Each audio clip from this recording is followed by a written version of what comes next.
बांद्रा से दिल्ली सराय रोहिल्ला गरीब रथ जाती है, 12 बजे जाती है। पिछली बार तो मैं 5 बजे वाली, 5:30 बजे वाली का टिकट लिया। ऐसे कई सवाल उठते हैं। मैंने टिकट बुकिंग काउंटर पे देखा है, लोग आर्ग्यूमेंट करते हैं, यार कौन सी गरीब रथ में दे दिया टिकट आपने, मैं तो 5 साढ़े 5 वाली का ले रहा था, ये तो आपने 12 बजे वाली दे दिया। आपका सब कंफ्यूजन आज दूर हो जाएगा। शायद हो सकता है आपने इस वीडियो को भी इसीलिए क्लिक किया हो क्योंकि आप जानना चाहते होंगे कि ये ट्रेन कैसी है, कौन सी गरीब रथ है। क्योंकि जो दूसरी गरीब रथ है, जो 12910 है, वो बहुत ही फेमस है, वो हजरत निजामुद्दीन जाती है, वो हमेशा जैम पैक चलती है। ये ट्रेन भी फुल चलती है। जिन्हें जानकारी है वो इसमें लेते हैं। और ये ट्रेन का रूट, रास्ता एकदम उस ट्रेन से काफी हद तक अलग है। खाली ये मुंबई से वडोदरा तक सेम रूट पे चलती है, उसके बाद दोनों का रास्ता अलग है, दोनों की मंजिल भी अलग है। वो हजरत निजामुद्दीन रुकती है। ये जो आज हमारी ट्रेन है 12216, ये दिल्ली सराय रोहिल्ला एक्सप्रेस गरीब रथ जो है, ये दिल्ली सराय रोहिल्ला जाती है, जो उत्तर दिल्ली में पड़ता है।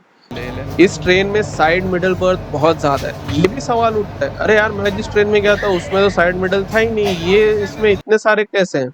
हर कोच में है इसमें ज्यादातर, ये भी मैं आपको बता, हो सकता है आगे जब हमारी सरकार ये सोच रही है कि 3AC इकोनॉमी में ट्रेन्स को कन्वर्ट करना और गरीब रथ बंद करना, तो जब वो होगा वो बात की बात है। अब मैं आपको ये बता दूं कि ये ट्रेन का फेयर भी फर्क है, 15 रुपए का फर्क है, लेकिन फर्क है क्योंकि जो दोनों ट्रेन का जो रास्ते की लंबाई है वो भी अलग है। ये ट्रेन का जो फेयर है ये 1105 रुपए का है, और वो ट्रेन का जो फेयर है, भाड़ा है, वो 1090 रुपए। ट्रेन कुछ ही देर में चलने वाली है। पूरा वीडियो देखिए, पूरी जानकारी मिलेगी।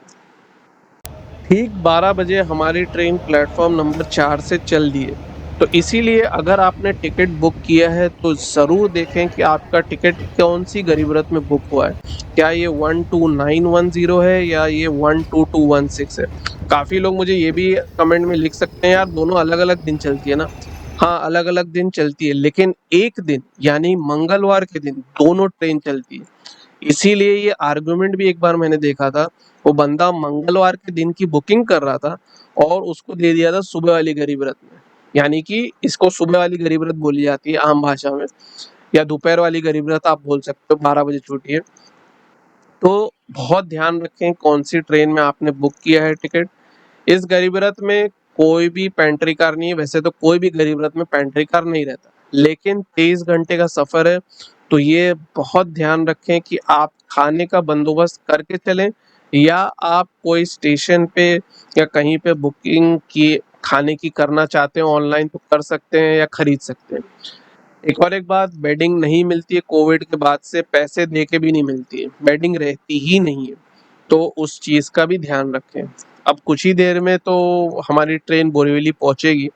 इस ट्रेन के स्टॉप्स बहुत हैं। बहुत लोग ये भी सोचते हैं यार ये ट्रेन टाइम पे पहुंचती है कि नहीं।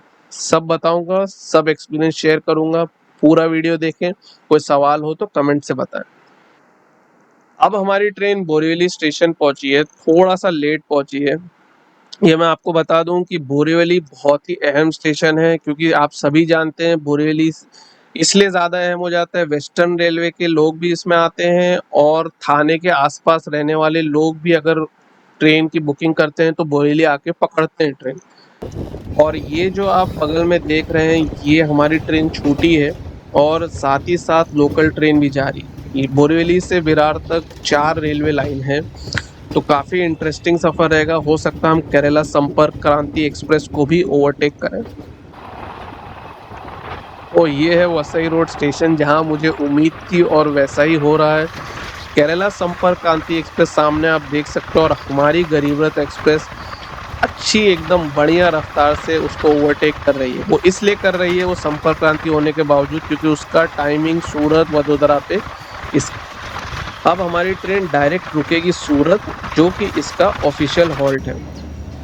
तो सूरत हमारी ट्रेन पहुंची है, काफ़ी कम रुकी है, और यहाँ हमारी ट्रेन टाइम पे ही पहुंची है। 3:11 पे यहाँ पहुंचने का टाइम है। सूरत शहर तो बहुत ही बड़ा शहर है, बहुत ही फेमस है, और यहाँ पे आप हीरे के कारोबार, कपड़े का कारोबार और कई सारी चीज़ों के लिए फेमस है। एक और एक खास बात ये भी है कि ये शहर ताप्ती नदी पे बसा हुआ है। ताप्ती नदी अगर आपने सेंट्रल रेलवे से भी सफर किया हो तो भुसावल के पास देखेंगे, और दोनों का नज़ारा एकदम ही अलग रहता है। इस सफर में भी आपको दिखाऊंगा। खाना अगर आपने नहीं खरीदा है अब तक, या नहीं आपने लेके चला है, तो आप सूरत पे ज़रूर खरीद सकते हैं, या आपको लेट भी खाने की अगर आदत हो तो, क्योंकि 3:30 भी नहीं बजा रहता है और आप सूरत पहुंच जाते हैं। और स्टॉल्स बहुत सारे हैं सूरत स्टेशन पे जहां से आप खाना खरीद सकते हैं। अब ट्रेन कुछ ही पल में चलने वाली है सूरत से, क्योंकि टाइम इसका सूरत पे 5 मिनट का ही रुकने का है। तो खरीदी के लिए तो कोई ज्यादा कम टाइम नहीं है, जैसे 2 मिनट वाले स्टॉप पे काफी मुश्किल होता है। खैर कोई नहीं, ट्रेन अब चलेगी, अगला रुकेगी भरूच पे, लेकिन उससे पहले मैं आपको दिखाऊंगा ताप्ती नदी और नर्मदा नदी भी। चलिए देखते हैं। सिग्नल तो बहुत पहले ही ग्रीन हो चुका था, लेकिन ट्रेन 1 मिनट लेट छूटी है। और ये 3:17 पे हम सूरत से चल दिए। अब चलिए देखते हैं ताप्ती नदी। और ये है ताप्ती नदी, जिस पे बहुत ही अच्छी रफ्तार से हमारी ट्रेन चल रही है। और यहाँ पे ताप्ती नदी अलग दिखती है और भुसावल के पास एकदम अलग दिखती है। यहाँ पे आप कह सकते हैं कि पानी इतना साफ नहीं दिखता जितना भुसावल के पास दिखता है, और लेकिन इसका नज़ारा बहुत ही मज़ेदार है। और इससे भी ज़्यादा खूबसूरत दिखती है नर्मदा नदी, क्योंकि वो इससे भी चौड़ी है। और अब हम इस नदी के बाद उसका नज़ारा दिखाते हैं, क्योंकि वो भरूच से पहले। और ये है वो खूबसूरत नर्मदा नदी का ब्रिज। बहुत ही शानदार है और बहुत ही मजबूत बनाया हुआ है, अंग्रेज़ों के ज़माने का बना हुआ है ये ब्रिज। और आपको बता दूं, इसके अंदर इतनी लागत लगी थी कि लोग कहते हैं कि कोई छोटा ब्रिज सोने का बन जाता, इतनी लागत लगी थी। आप देख सकते हैं बहुत ही चौड़ी है। शुरू से तो नहीं ले पाए क्योंकि थोड़ा सा लेट हो गया यहाँ पे दरवाजे पे आने में। खैर कोई नहीं, कभी और आपको पूरा नज़ारा भी इसका दिखाऊंगा। राजधानी, संपर्क क्रांति या दूसरी गरीब रथ से तो आपको ये देखने को नहीं मिलेगा, क्योंकि ये जाता है दोनों ही तरफ से अंधेरे में। तो भरूच स्टेशन नर्मदा नदी के एकदम तट पे बसा हुआ है। और आप देखेंगे या लोकोमोटिव के पास खड़े रहेंगे मुंबई की तरफ जाते टाइम, तो आपको ब्रिज तो स्टेशन से ही नजर आ जाएगा। यहाँ ट्रेन हमारी टाइम पे ही पहुंची है और यहाँ पे ज्यादा देर नहीं रुकती है ट्रेन। भरूच स्टेशन पे सिर्फ 2 मिनट का स्टॉप है और 3:52 पे यहाँ पहुंचने का समय है, और 3:54 पे यहाँ से चलने का समय है। तो अब ट्रेन कुछ ही देर में चलने वाली है, अंदर चलते हैं। तो ट्रेन 3:55 पे चल दी यहाँ से, तो आप फिर कह सकते हैं कि 1 मिनट का ही हेर फेर है। तो पंक्चुअलिटी में अभी तक तो एकदम बढ़िया रही है, ट्रेन अच्छा चली है। और यहाँ पे भी स्टॉल्स हैं, सब कुछ है। अगर आपको कुछ स्नैक्स या कोई चीज़ खरीदना है तो खरीद सकते हैं। अगला इसका स्टॉप है वडोदरा जंक्शन। और अब हम पहुँच रहे हैं वडोदरा जंक्शन। काफ़ी लोग इसे बड़ौदा भी कहते हैं, क्योंकि बड़ौदा भी नाम से भी काफ़ी फेमस है। ये बहुत ही अहम स्टेशन है। यहाँ हमारी ट्रेन 2-3 मिनट ही लेट पहुंची है, जो कि बहुत ही अच्छी बात है, क्योंकि अमूमन ट्रेन वडोदरा पहुंचते पहुंचते राजधानी, संपर्क क्रांति, गरीब रथ कई बार 10 मिनट 15 मिनट ऐसे हेरफेर में लेट हो जाती है, क्योंकि ट्रैफिक बहुत रहती है मुंबई से वडोदरा के बीच में। रतलाम से भी रेलवे लाइन आती है, अहमदाबाद से भी रेलवे लाइन आती है। तो ये बहुत ही अहम जंक्शन हो जाता है। डिवीजन भी बहुत बड़ा है। यहाँ से केवड़िया के लिए भी रेलवे लाइन जाती है। तो आप यूँ समझ सकते हैं कि कितना बिजी और इम्पोर्टेंट स्टेशन है, रेलवे के भी माध्यम से और लोगों के लिए भी। अब यहाँ से ट्रेन छूटने का टाइम जो है वो है 5 में 10 कम के आसपास, यानी कि शायद 4:49 को या 4:50 का टाइम है। और अभी हमारी घड़ी में हो चुके हैं 4:54। तो ट्रेन तो काफ़ी देर से रुकी हुई है, अब 4:55 भी हो गया, अब ये लो चल दी है। तो ट्रेन 5 ही मिनट लेट आप कह सकते हैं। अब यहाँ से हमारी ट्रेन का जो अगला स्टॉप है वो है नदियाड जंक्शन। नदियाड जंक्शन बहुत ही इम्पोर्टेंट स्टेशन पड़ता है वडोदरा और अहमदाबाद के बीच में। काफ़ी ट्रेन वहाँ पे भी रुकती है, लेकिन स्टॉप वहाँ पे 2 मिनट का ही है। नडियाड जंक्शन पे हमारी ट्रेन शार्प टाइम पे पहुंची है। 5:40 का टाइम है, और अभी 5:40 तो वैसे नहीं हुए, 1 मिनट बचा हुआ है। तो ट्रेन की पंक्चुअलिटी तो यार ज़बरदस्त है। खैर होना भी चाहिए, क्योंकि आज के वक्त में समय की अहमियत तो बहुत ज़्यादा है। तो ये मुझे काफ़ी अच्छा लगा कि ट्रेन काफ़ी पंक्चुअल है। घड़ी में भी आप देख सकते हैं 5:39 ही हुआ है। यहाँ स्टॉप सिर्फ 2 मिनट का है, लोग उतरने वाले भी हैं तो मैं इतना वो नीचे नहीं जाऊँगा। और अगला स्टॉप है इसका अहमदाबाद जंक्शन। ये हमारी ट्रेन अहमदाबाद जंक्शन में एंटर कर रही है और यहाँ पे हम हैं बिफोर टाइम। जी हाँ, बिफोर टाइम है और ये स्टेशन तो बहुत ही बड़ा है। मैं पहली बार कई समय बाद अहमदाबाद दिन में देख रहा हूँ तो काफ़ी अलग ही फ़ील आ रहा है। ऐसा लग रहा है यार कि जैसे पहली-पहली बार ही हो रहा अहमदाबाद आया हूँ। जैसे मैं अहमदाबाद शहर काफ़ी पहले भी आ चुका हूँ और अहमदाबाद शहर बहुत ही अहमियत रखता है गुजरात के लिए भी और कारोबार के लिए भी, क्योंकि यहाँ ये शहर शायद गुजरात का सबसे बड़ा ही शहर कह सकते हैं आप। और यहाँ से गुजरात की राजधानी यानी गांधीनगर भी दूर नहीं है और ये स्टेशन से दिल्ली भी राजधानी चलती है और वो तो एकदम जैम पैक चलती है। उसमें भी कभी कोशिश करूँगा, क्योंकि उसमें डायनामिक फेयर हमेशा दिखता ही है बुकिंग के टाइम, तो इसलिए अभी तक उसमें सफ़र नहीं किया है। खैर, इस स्टेशन पे आपको सभी सुविधाएँ मिलेंगी। अगर आपने खान-पान अभी भी नहीं खरीदा है या आपने कम लिया था चलते समय ट्रेन में, तो आप यहाँ से ज़रूर खरीद सकते हैं। यहाँ पे आपको ढोकला और अन्य गुजराती आइटम भी स्टॉल पे मिल जाते हैं। सब चीज़ एमआरपी पे है, तो वो एक बहुत ही बढ़िया चीज़ है। चलिए, ट्रेन तो 25 मिनट रुकी है क्योंकि 10 मिनट बिफोर टाइम आई थी, अब इसका हो गया छूटने का टाइम। तो ट्रेन 4 नहीं, माफ़ करिएगा, 6:56 पे छूट चुकी है और ये 1 ही मिनट लेट फिर से कह सकते हैं क्योंकि 6:55 पे इसका छूटने का टाइम था। इसके बाद ट्रेन रुकेगी गांधीनगर, लेकिन मैं उस पे ज़्यादा वीडियो नहीं लूँगा क्योंकि आरपीएफ ने मुझसे कहा है कि आप वीडियो ज़्यादा ना लें, यहाँ पे थोड़ा खतरा है। ये है गांधीनगर का नज़ारा और इसके बाद तो मैं आपको दिखाता हूँ पालनपुर। ये है पालनपुर।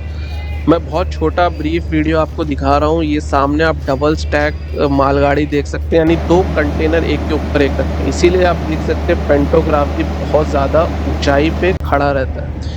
ये इस रेलवे लाइन की खासियत है। यहाँ से पालनपुर से हमारी ट्रेन शार्प टाइम पे छूट चुकी है और ये चीज़ बहुत अच्छी रही है। अब मैं सोऊंगा क्योंकि सुबह उठना है और जयपुर कोशिश करूँगा कवर करने की। जयपुर आता है 6 के आसपास। तो मिलते हैं सुबह। अभी फ़िलहाल के लिए गुड नाइट, लेकिन आप कहीं न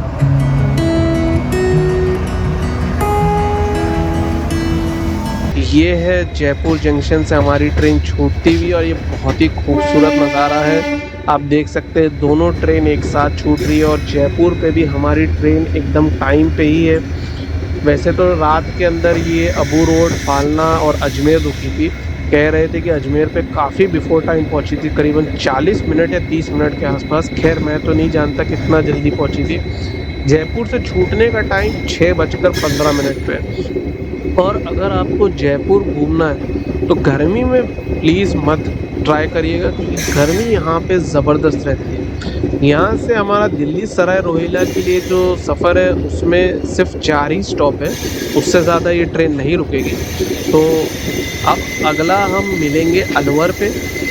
ज़बरदस्त नज़ारा है यार, आप देखो पीछे मेट्रो भी है। लोग कहते हैं जयपुर मेट्रो इतनी सक्सेसफुल नहीं हुई है, शायद देखिए किसी ज़माने में हो जाए। खैर, अब मिलते हैं आपसे अगले स्टॉप पे जो है अलवर जंक्शन। ये है अलवर जंक्शन। अलवर जंक्शन राजस्थान का ही एक बहुत अहम शहर है। यहाँ पे भी हमारी ट्रेन एकदम शार्प टाइम पे आई थी और आप देख सकते हैं एकदम शार्प 8:15 पे ट्रेन चल दी है। यहाँ से अगला स्टॉप तो रेवाड़ी है। रेवाड़ी पड़ता है हरियाणा में। मेरी ज़बान भी लड़खड़ा रही है। खैर कोई नहीं, मिलते हैं रेवाड़ी पे। ये है रेवाड़ी जंक्शन और रेवाड़ी हरियाणा का बहुत ही बड़ा शहर है। अब कुछ इसको रेवाड़ी बोलते हैं, कुछ इसको रेवाड़ी बोलते हैं। खैर, क्या सही है, अगर आपको पता हो तो आप कमेंट सेक्शन में ज़रूर बताएं। मुझे तो ऐसा लगता है दोनों ही तरीके से कहना सही है। यहाँ ट्रेन हमारी काफ़ी बिफोर टाइम आई है, करीबन 10 मिनट के आसपास। यहाँ पहुँचने का समय तो 9:23 है, लेकिन हमारी ट्रेन 9:15 से पहले ही पहुँच गई है। 2 मिनट का स्टॉप है, लेकिन बिफोर टाइम आई है तो पूरा स्टॉप कंप्लीट करेगी और फिर जाएगी। काफ़ी लोग यहाँ तक उतर चुके हैं, यानी कि अलवर पे, जयपुर पे, रेवाड़ी पे। कुछ लोग चढ़े हैं रेवाड़ी से दिल्ली जाने के लिए, लेकिन मुझे लगता है इसके आगे जो डबल डेकर है उसमें ज़्यादा लोग जाते हैं, इससे थोड़ा कम जाते हैं क्योंकि वो पहले पहुँचती है। चलिए, अब ट्रेन चलेगी। तो रेवाड़ी से हमारी ट्रेन शार्प 9:25 पे छूट चुकी है। अब मिलते हैं अगले। तो अब हमारी ट्रेन गुड़गांव स्टेशन पहुंच चुकी है। दिल्ली से तो आप ये कह सकते हैं ज़्यादा दूर तो नहीं है, और आप देख सकते हैं 10:13 हुआ है घड़ी में, तो 2 ही मिनट लेट है। और यहाँ पे ट्रेन तो 2 मिनट रुकती है, और ट्रेन यूँ कह सकते हैं काफ़ी लोग उतरे हैं। तो गुड़गांव के लोग भी इसके अंदर काफ़ी सफ़र करते हैं, और बहुत अच्छी ट्रेन है गुड़गांव के लिए, क्योंकि आप यहाँ पे 10 के आसपास पहुँच जाते हैं और पंक्चुअलिटी में भी अच्छी है। अगर ट्रेन शायद स्पीड अप हो जाए तब तो फिर बात ही अलग रहेगी, अगर ये 9 बजे के आसपास पहुँच जाए। खैर अगला स्टॉप है इसका Delhi Cantt. Delhi Cantt station पे हमारी ट्रेन लेट है, 10-12 मिनट लेट है, तो आप कह सकते हैं फाइनली ट्रेन लेट हो गई है। तो यहाँ तक काफ़ी रुकावट हुई है गुड़गांव से दिल्ली कैंट के बीच में। खैर इसके बाद तो हमारी मंजिल है दिल्ली सराय रोहिला। इस ट्रेन की भी वही मंजिल है, लेकिन मुझे उम्मीद थोड़ी कम है, क्योंकि लोग कहते हैं ट्रेन वहाँ लेट पहुँचती है। तो ये है दिल्ली सराय रोहिला स्टेशन। ट्रेन थोड़ा सा लेट पहुंची है। खैर सफ़र बड़ा मज़ेदार था, 10 ही मिनट लेट पहुंची है। आई होप आपको वीडियो पसंद आया हो। अगर कोई सवाल हो, कोई क्वेश्चन हो तो कमेंट सेक्शन से बताएं। सब्सक्राइब ज़रूर करें। मिलते हैं अगले ब्लॉग।